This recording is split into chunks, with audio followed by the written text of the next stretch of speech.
Radio Sai శ్రోతలందరికీ ప్రేమపూర్వకమైన సాయిరాం. మానస భజరే భజన శిక్షణా తరగతికి మీకు మరోమారు స్వాగతం. ఈనాటి మన భాగంలో ఒక సులువైన మధురమైన భజనను నేర్చుకుందాం. ఇప్పుడు మనం నేర్చుకోబోయే భజన హే మాధవా హే మధుసూదనా,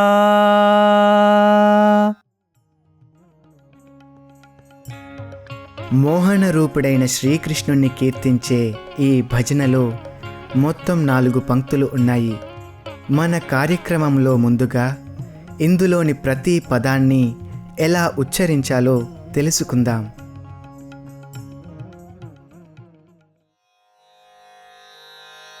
హే మాధవ హే మధుసూదన, దామోదర హే మురళీధర, హే మాధవ హే మధుసూదన, మనమోహన హే యదునందన, దీనావన భవ భయ భంజన.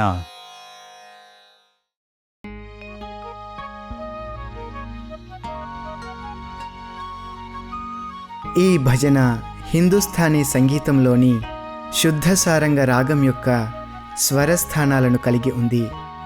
ఈ రాగంలో వచ్చే స్వరస్థానాలు షడ్జమం, చతుర్శ్రుతి రిషభం, శుద్ధ మధ్యమం, ప్రతి మధ్యమం, పంచమం, చతుశ్రుతి దైవతం, కాకలి నిషాదం.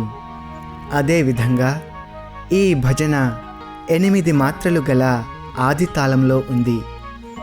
ఇదే రాగంలోని మరికొన్ని సాయి భజనలు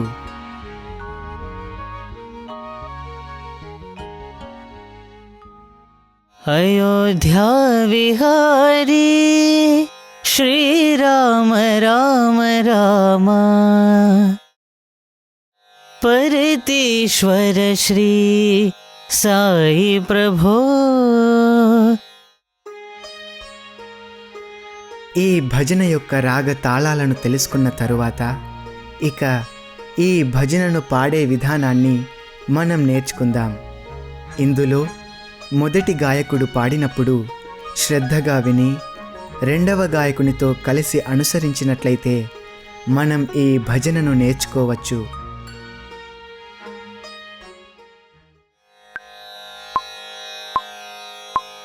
హే మాధవా హే మధుసూదనా, హే మాధవా హే మధుసూదనా, హే మాధవా హే మధుసూదనా, హే మాధవా హే మధుసూదనా, దామోదరా హే మురళీధరా, దామోదరా హే మురళీధరా, దామోదరా హే మురళీధరా, దామోదరా హే మురళీధరా, హే మాధవా హే మధుసూదనా, హే మాధవా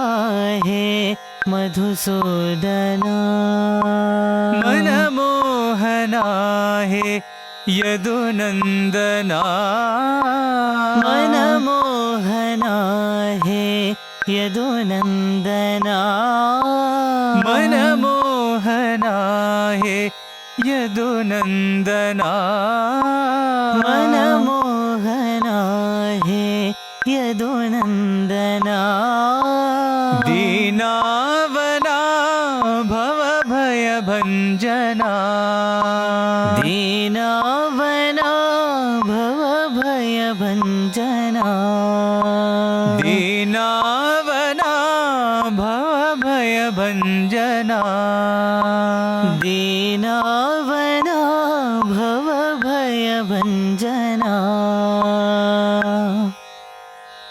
హే మాధవా హే మధుసూదనా,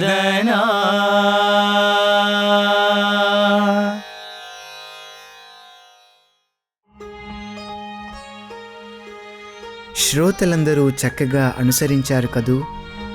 ఇక ఇప్పుడు ఈ భజనలోని ప్రతి పంక్తిలో గల భావాన్ని మనం కొంత తెలుసుకుందాం.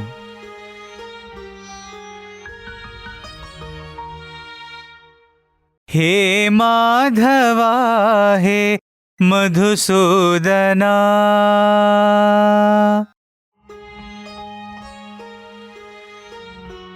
హే అనేది ప్రేమపూర్వకమైన పిలుపు. మాధవ అనగా విష్ణువు లేక కృష్ణుడని అర్థం. మా అనగా లక్ష్మి అని, ధవ అనగా పతి అని.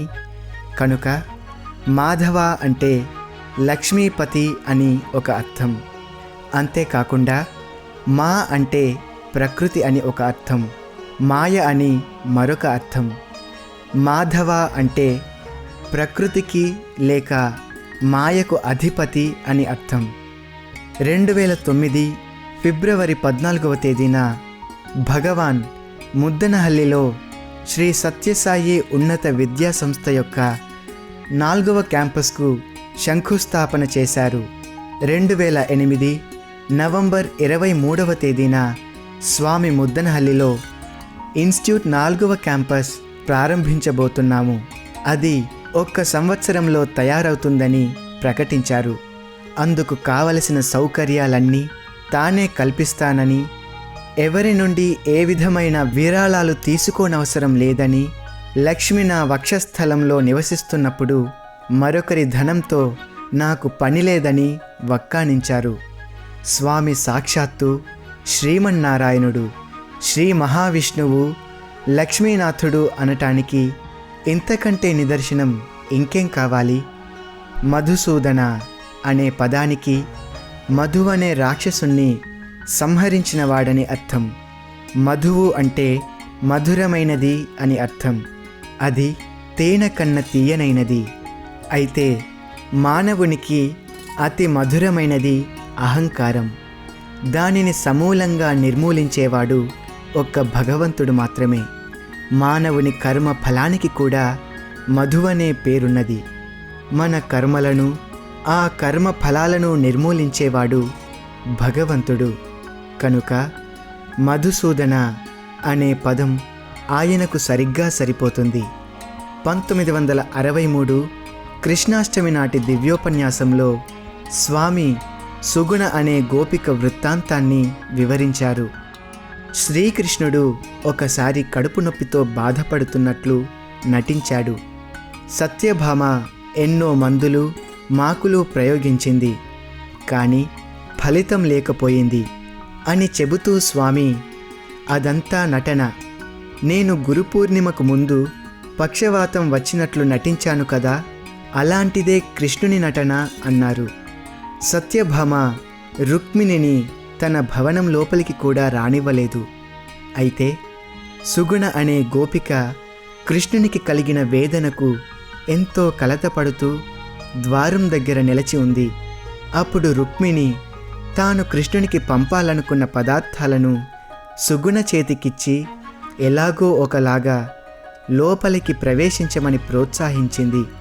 సుగుణ లోపలికి వెళ్ళగానే కృష్ణుడు ఆమెను ఆహ్వానించి తన పాదాల వద్ద కూర్చోమన్నాడు. ఆమె అందించిన ఫలాలను ఆరగించిన కృష్ణుడు తన కడుపు నొప్పి మాయమైందని చెప్పాడు.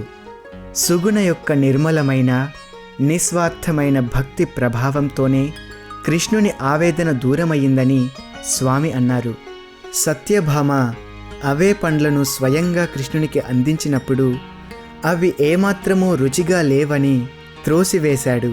సత్యభామలోని గర్వము, అహంకారములే ఆ ఫలాలలోని మాధుర్యాన్ని పీల్చివేశాయి. ఆ పండ్లనే సుగుణ తన నిర్మల భక్తితో రంగరించి తన దైవానికి అందించింది. కనుకనే అవి కృష్ణునికి అంతగా రుచించాయి. భగవంతుడు భావప్రియుడే కాని బాహ్యప్రియుడు కాడు. ఇక 2వ పంక్తి. దామోదరా హే మురళీధరా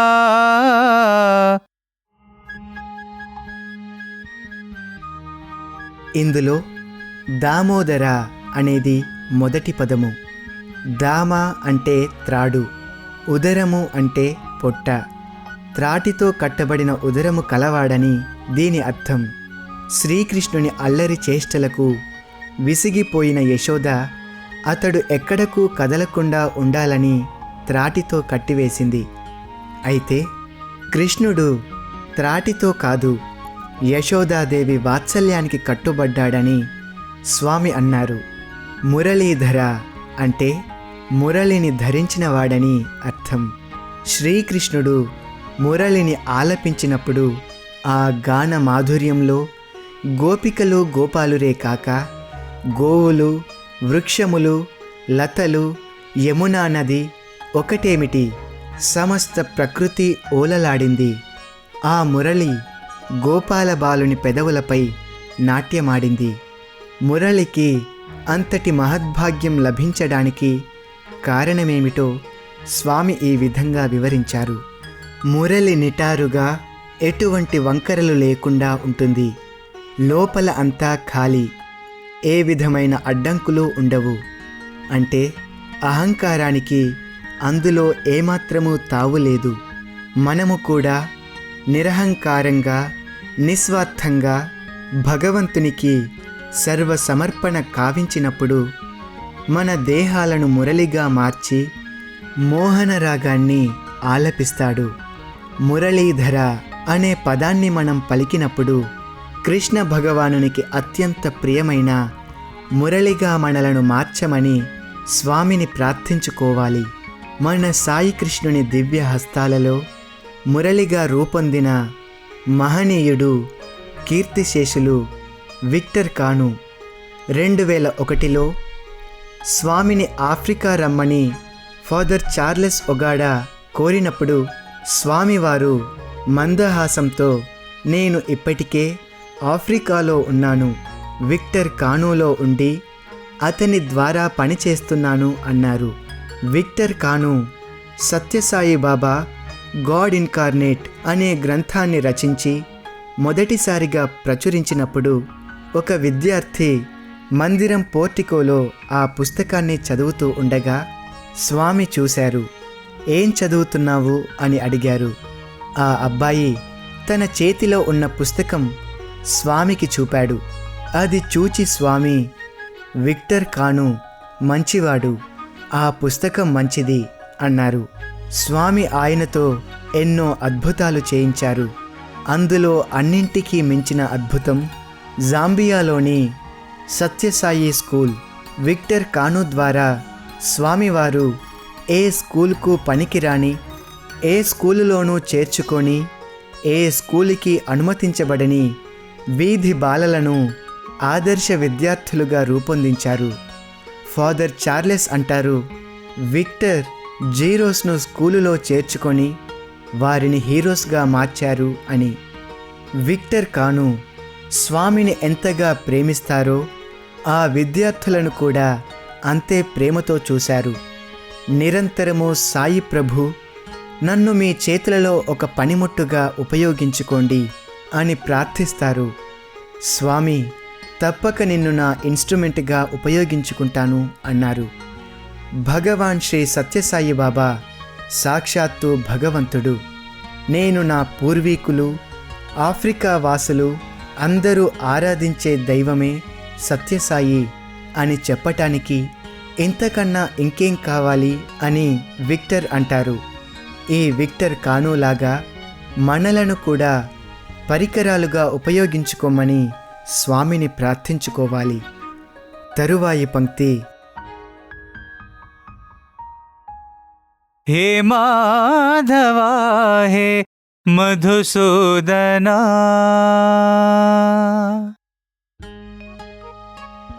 ఇక్కడ మొదటి పంక్తిని మనం మరల పాడుతున్నాం.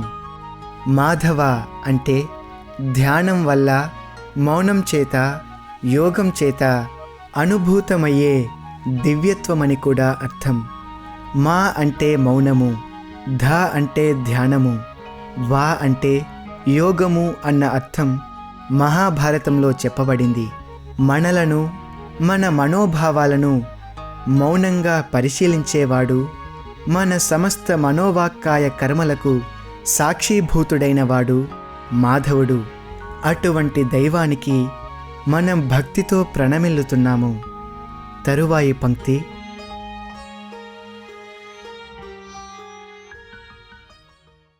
मनमोहना हे यदुनन्दना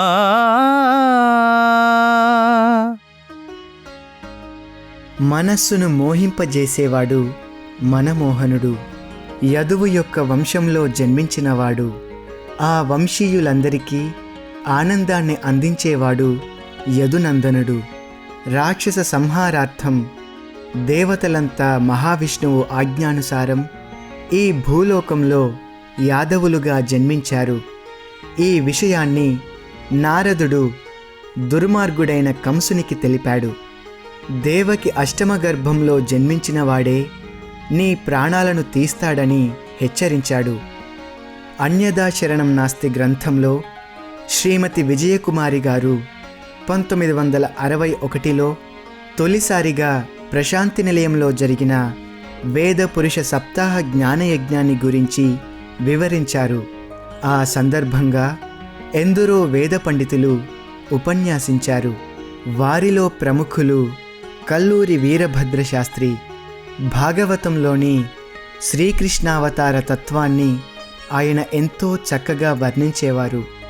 యమునా తీరంలో కృష్ణుడు మురళిగానం ఆలపించగానే గోపాలురు తాము చేస్తున్న పనులను వదిలిపెట్టి పరుగులు తీసేవారట. భర్తలకు భోజనం వడ్డిస్తున్న మధ్యలోనే వదిలి కొందరు, బిడ్డలకు పాలు త్రాగిస్తూ వారిని వదిలి మరికొందరు, చిలుకుతున్న పెరుగు కొండను కవ్వాన్ని వదిలివేసి మరికొందరు. ఈ విధంగా గోపికలు తాము చేస్తున్న పనులను మధ్యలోనే వదిలి యమునా తీరానికి పరుగులు తీసేవారని శాస్త్రిగారు వర్ణిస్తున్నారు. కానీ ఆయన మనస్సులోనే ఇదంతా ఎలా సాధ్యం అన్న సందేహం కలిగింది. ప్రక్కనే సింహాసనంలో ఉన్న స్వామివారు ఒక్కసారిగా నవ్వుతూ, శాస్త్రి, నీ జుట్టుముడి ఊడిపోయింది, ముడి వేసుకో, అలాగే నీ పంచెను సరిచేసుకో అన్నారట. స్వామి సమక్షంలో జుట్టుముడి వీడినా పంచెకట్టు ఊడినా తాను ఆ స్పృహ లేకుండా ఎలా ఉన్నాడో గోపీ గోపాలురు కూడా అలనాడు మురళీనాదం వినగానే ఎందుకు పరుగులు తీశారో ఆయనకు వెంటనే అర్థమయ్యింది. స్వామి పాదాలపై పడి లెంపలు వేసుకొని, స్వామి, ఎన్నాళ్ళు భాగవత ప్రవచనం చేస్తున్నా దాని అంతరార్థం ఈనాడు నాకు అనుభూతమయ్యింది. కృష్ణుని మురళీగాన మాధుర్యం, ఆ ప్రభావం ఎటువంటిదో ఈనాడు అనుభవపూర్వకంగా తెలుసుకున్నాను అన్నాడు. మనమోహనుడు అంటే అది అర్థం. ఇక ఈ భజనలోని చివరి పంక్తి. दीनावना भवभयभञ्जना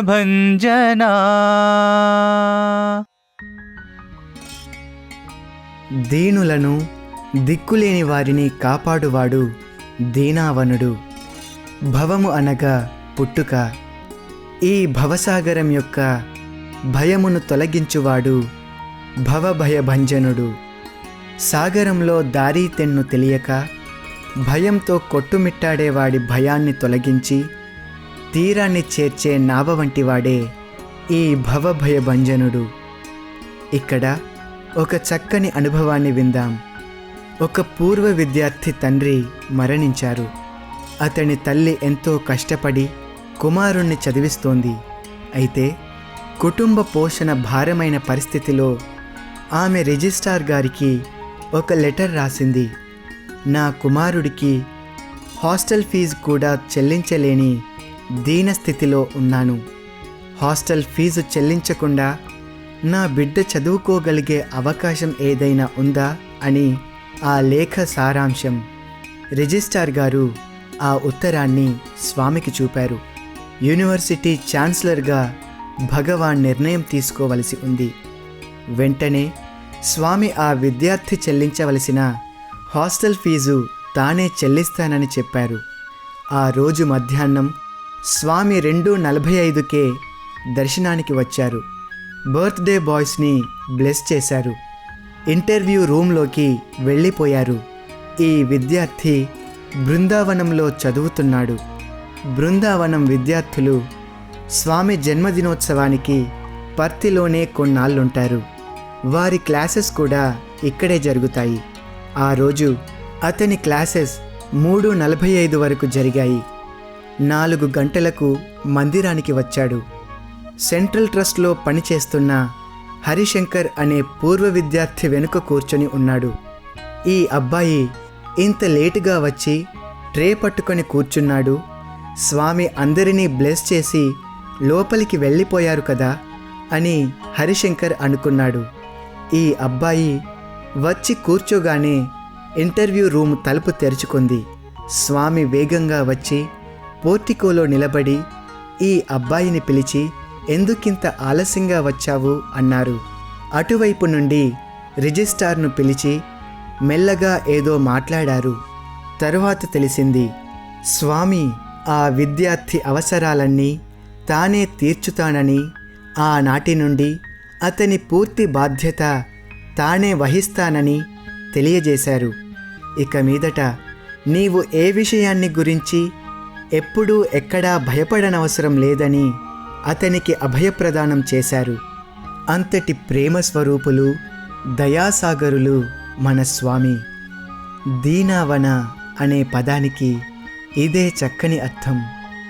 ఈ భజనలోని ప్రతి పదానికి అర్థాన్ని, అందులోని భావాన్ని మనం తెలుసుకున్నాం.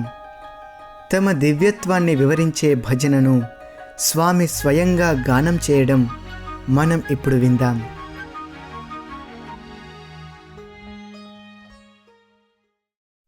మాధవా హే మధుసూదన, హే మాధవా హే మధుసూదన, హే మాధవా హే మధుసూదన, హే మాధవా హే మధుసూదన, దామోదరా హే మురళీధర, దామోదరా హే మురళీధర, దామోదరా హే మురళీధర, దామోదరా హే మురళీధర, హే మాధవా హే మధుసూదన, హే మాధవా హే మధుసూదన, మనమోహన హే యదునందన, మనమోహన హే యదునందన, మనమోహన హే యదునందన, మనమోహన హే యదునందన, దీనావన భవభయ భంజన, దీనావన భవభయభంజన, హే మాధవా హే మధుసూదన, హే మాధవా హే మధుసూదన, దామోదరా హే మురళీధర, దామోదరా హే మురళీధర, హే మాధవా హే మధుసూదన, హే మాధవా హే మధుసూదన, మనమోహన హే యదునందన, మనమోహన హే యదునందన, మనమోహన హే యదునందన, మనమోహన హే యదునందన, దీనావన భవభయ భంజన, దీనావన భవభయభంజన, హే మాధవా హే మధుసూదన, హే మాధవా హే మధుసూదన, హే మాధవా హే మధుసూదన, హే మాధవా హే మధుసూదన, హే మధుసూదన, హే మధుసూదన, హే మధుసూదన, హే మధుసూదన, హే మాధవా హే మధుసూదన, హే మాధవా హే మధుసూదన.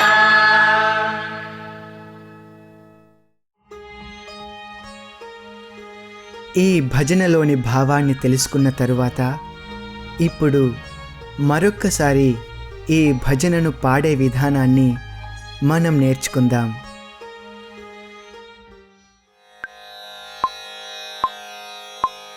हे माधवा हे मधुसूदना हे माधवा हे मधुसूदना हे माधवा हे मधुसूदना हे माधवा हे मधुसूदना दामोदरा हे मुरलीधरा दामोदरा हे मुरलीधरा दामोदरा हे मुरलीधरा दामोदरा हे मुरलीधरा हे माधवा हे मधुसूदना हे माधवा हे मधुसूदना मनमोहना हे यदुनन्दना मनमोहना हे यदुनन्दना मनमोहना हे यदुनन्दना मनमोहना हे यदुनन्दना दीनावना भवभयभञ्जना दीनावना भवभयभञ्जना दीनावना भवभयभञ्जना दीनावना भवभयभञ्जना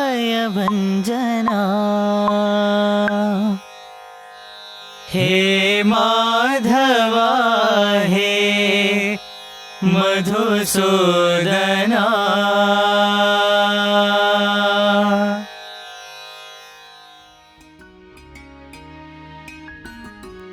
ఇక మన కార్యక్రమంలో చివరిగా 1978లో బృందావనంలో చదువుకున్న స్వామి పూర్వ విద్యార్థి గొప్ప భజన గాయకుడైన శ్రీ సోనం గారి అనుభవాలలోని కొంత భాగాన్ని తెలుసుకుందాం. శ్రీ సోనం గారు ఈ విధంగా చెప్పారు. ఒకరోజు స్వామి దర్శనానికి వచ్చారు. నేను ఆ రోజు ఆలస్యంగా వచ్చి బయట కూర్చున్నాను. రాధే గోవింద కృష్ణ మురారి అన్న భజన పాడుతున్నారు. మందిరంలో స్వామి లయబద్ధంగా ఆ భజనకు అనుగుణంగా అడుగులు వేస్తూ నడుస్తున్నారు. తరువాత సంజీవ్ నందలాల శ్యామ సుందర నందలాల అన్న భజనను మొదలుపెట్టాడు. అది 10 బీట్లో సాగే భజన. ఇంతలో ఒక లేడీ స్వామి పాదాల మీద పడింది. స్వామి ముందుకు 2 అడుగులు వేసి ఆమె పాదాలు ముట్టగానే 2 అడుగులు వెనక్కు వేశారు. స్వామి ఈ కదలిక ఆ భజన లయకు సరిగ్గా సరిపోయింది.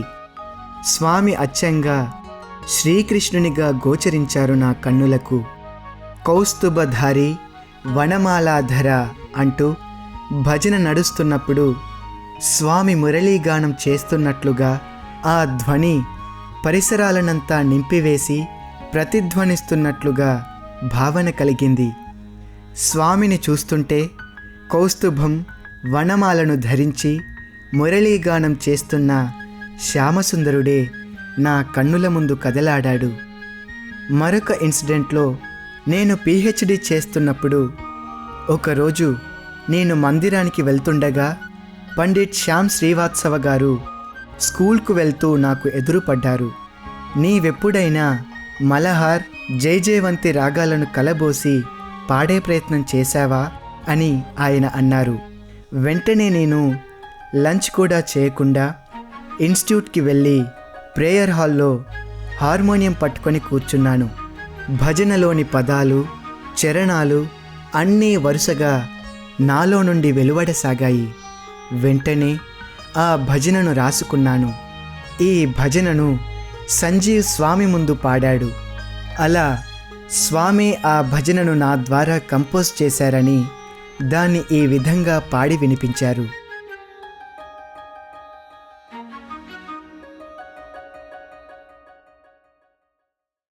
गिरिधर नागर कुंज बिहारी गिरिधर नागर कुंज बिहारी मधुबन संचारी पति बिहारी मधुबन संचारी परति बिहारी गिरिधर नागर कुंज बिहारी श्यामल सुंदर मयूर मुकुट धर पंकज लोचन माधव मोहन पंकज लोचन माधव मोहन मधुबन संचारी परति बिहारी मधुबन संचारी परति बिहारी गिरिधर नागर कुंज बिहारी।